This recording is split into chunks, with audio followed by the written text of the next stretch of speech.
हामीहरूले सिक्छौ कुन कविलाई के भनेर चिनिन्छ हैन। जस्तै महाकवि भनेर लक्ष्मीप्रसाद देवकोटालाई चिनिन्छन्, राष्ट्रिय कवि भनेर माधवप्रसाद घिमिरेलाई चिनिन्छन्, हो कि हैन।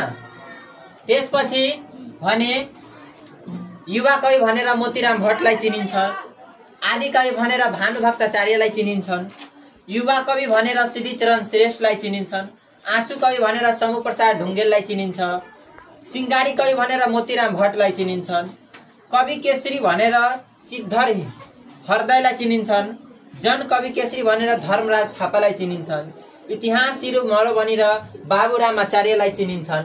यो भनेको कविहरूको भयो कि कुन कविलाई के भनिन्छन्। र त्यसपछि नेपालसँग सम्बन्धित नेपालको भने राजधानी काठमाडौँ, मुद्रा नेपाली रुपियाँ भनिन्छ, र राष्ट्रिय गान सयथुङ्गा, संविधान नेपालको संविधान, र संघीय संरचना चाहिँ 7 वटा प्रदेश छ, प्रदेश 1 देखि 7 सम्म, र राष्ट्रिय फूल भनेको लाली गुराँस हामीहरूको, राष्ट्रिय वृक्ष भनेको पिपल जुन चाहिँ हामीहरूको यहाँ छ, र राष्ट्रिय जनावर भनेको गाई, राष्ट्रिय पन्छी भनेको डाफे, राष्ट्रिय खेल भनेको भलिबल। र हामीहरूले चाहिँ यहाँ जति यो एन्सर क्वेसन छ यो चाहिँ भोलि याद गरेर आउला।